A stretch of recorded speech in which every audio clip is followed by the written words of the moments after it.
Hey guys, welcome to the second segment of our series. This is a pretty common topic, but I always like to touch base on it anyway. Today's topic is warding, and where you should ward, and when you should ward, and when to utilize pink wards, depending on the lane you're in. So I'm going to use this map today like I did for the previous segment, and I've got 4 buttons here that allow me to display what wards I want on the map for which lane. So we're going to start with top lane. We're going to go from top to bottom. And you'll notice that I don't have jungle in here because as a jungler you're going to want to weave in some wards that are relevant to all 3 of these lanes. So just keep your eyes peeled. So first lane, top lane. So I'm going to click this button here. These little white dots represent wards. So these are not all the warding areas, but just some common warding areas that you want to keep some vision of and why it's important. So these warding areas are actually relevant no matter which side of the map you're playing on. So if you're playing top on this lane or you're playing top on this lane, these wards are still super relevant. So for the sake of this exercise, we're going to say we're playing on top side on this side of the map. So you're going to start and you're going to want to drop a ward at about, let's say, 3 to 4 minutes. Chances are nowadays most junglers don't really get through their first clear with a whole lot of health, and they won't really be ganking you pre that time, but you're going to want to make sure you're on your toes to drop a ward here just in case there's an early gank top or there's an early roam from mid, God forbid.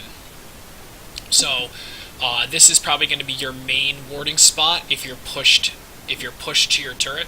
So if the enemy top laner has you shoved in and you're afraid of like someone coming up and sneaking into this bush and catching you off guard, or if they're going to dive you, you can put one in there, but chances are they're not going to dive you at 4 minutes. So you can actually walk your character right to this point here, or you can walk your character right to this point here, and you can actually drop a ward that'll show up on this side of the wall. You have to be very, very sneaky and crafty as to where you click your ward, and sometimes you can get it to teleport over the wall. So if you're playing defensively, you're going to want to drop a ward there, gives you vision to the area for about 1.5 minutes, and yeah, that's a good spot to start. Now if you're playing offensive and you're pushed up, since you have 2 wards in your warding trinket, you're going to want to place a ward here, and you're going to want to place a ward here. This protects you from incoming ganks from this path here, if he comes from here, and if mid laner comes up through here. Now both of these wards usually last about 1.5 minutes, so they give you actually a very short window of time to be really, really aggressive calculatedly. Now you've seen that I've noticed I've placed wards here, here, and here.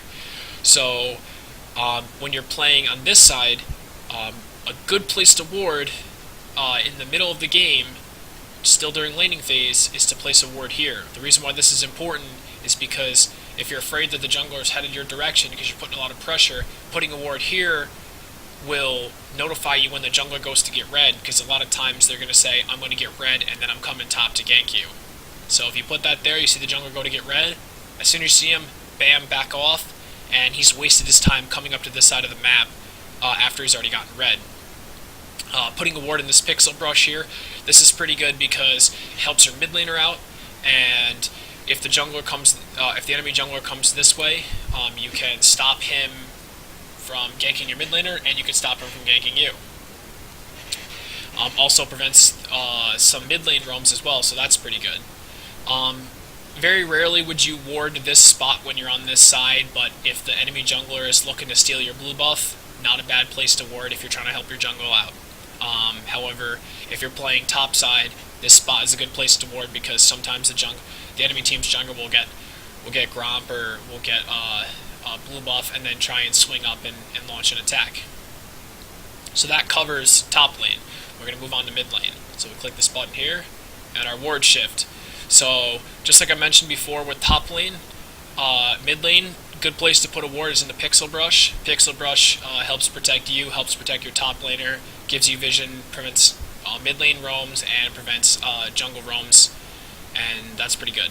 Equally, on the opposite side of the map, you've got another pixel brush that helps protect you from jungler ganks from this side and helps protect you from bot lane ganks. So if bot lane support decides to roam up and tries to flank you when you're playing a bit aggressive, you've got a spot there. You've noticed that I've got these two wards also covered. So if you want to play a bit more safe and you don't want to go out so far to drop a ward in the pixel brush, you can place your wards here. This also sort of helps you so that if the enemy mid laner tries to cheese you and walks from a turret, hang in this bush, or walks from this side and hangs in this bush, and you walk up, he can kind of like gank out of there as a surprise, catch you by surprise, land some damage in, and now you kind of have to go back because you're chunked. So, two other very important areas I mentioned there. And finally, the last two areas, these are mirrors of each other, is right near the Raptor camp, right here and right here. And this is a pretty pivotal pathway because if you see here, there's one entrance, two entrance, three entrance, four entrances. One of the few spots on the map similar to here and here with all of these entrances. So if the enemy jungler tries to invade you or flank through one of these corridors, you can see him. If the enemy support tries to come up from behind Dragon and flank you while you're pushed up in one of these corridors, you can see him. It's also pretty good if the enemy jungler tries to come in and steal your red buff or your raptors. Keeps your jungler happy, and if your jungler's happy, he ganks your lane, so keep that in mind. Same thing on this side. Keeps vision of the enemy jungler, and if you see the junglers on this side of the map, it actually frees up some time for your jungler to come in and steal some of the enemy team's jungler camps.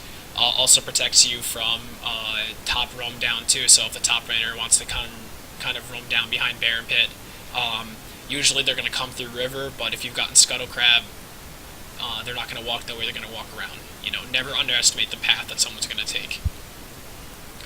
That kind of covers mid lane, and we're going to switch to bot lane now, so I'm going to click this button.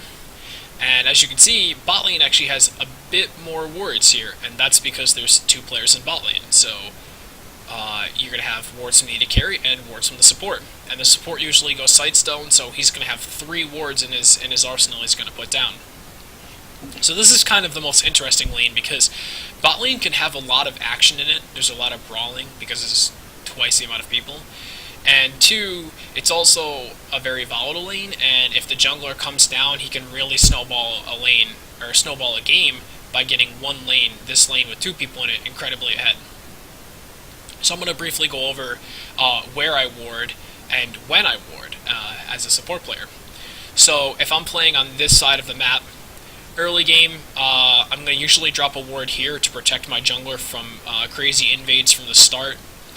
And usually that leaves me without vision for about 1 to 2 minutes while the ward's on cooldown, but chances are the jungler isn't going to come gank you at that time. So once my ward comes back up, I'm going to usually put a ward either here if I'm pushed to my turret, or I'm going to place a ward here if I'm pushed up, or if I'm afraid that the jungler is going to sneak in this way, or the support is really pokey and offers a lot of pressure, so I can't move around in the lane. Once I go back and get Sightstone, this is where the fun really begins. If I'm down here, I like to ward here, the Tribush, in case mid laner or jungler tries to come in and flank me, or if a dive comes in. And I like to ward here. This prevents mid laner roam from this path here, prevents jungler roam from this path here, and prevents jungler roam from this path here. Now, you might wonder why I have wards placed here. So this one's actually really important because similar to the previous lane, mid lane, this is another one of these areas with 1, 2, 3, 4, 5, 6 entrances. And so if the jungler comes in to take blue buff, you can see him. If the jungler comes in to take Gromp, you can see him. If he walks this way from Gromp and heads towards Wolves, you can see him. This gives you a lot of information to tell your mid laner, tells your top laner, and everyone can adjust their playstyle accordingly. Now, if you're playing on this side of the map, sometimes bot lane likes to get these crazy turret dives going on, and so you might want to place a ward here so that if you're playing against your turret and the wave is shoved into you, enemy mid laner or enemy jungler might try and 4-man dive you on turret, and leaving this ward here gives you information. As soon as they walk into the bush, you can back out, give up the turret, and they just wasted some time coming down. Now, if I'm playing on this side, if I'm pretty pushed up, I like to place a ward at red buff, because a lot of times, similar to the previous spot, junglers like to get red buff and gank the closest lane. Red buff gives junglers a lot of power, and if you can get vision on when they go to get that, you can play safe and waste a lot of time with their red buff.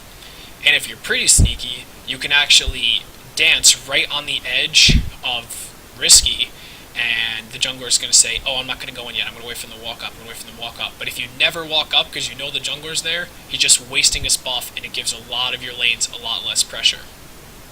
So, I mentioned these wards here before about jungling, but it's also important to keep these wards up so that you can tell when the enemy team is going for dragon. You don't want to give up dragons, especially on patch 6.9 when dragons became a lot stronger. So, keep these wards up here. If you want to go back and change these wards at any time, or you want to look at a clear version of the map, feel free to just hit the clear map button, and it'll clear all the wards out. This was our second segment, and I know it was a bit lengthy, but let me know if you have any questions. Thanks.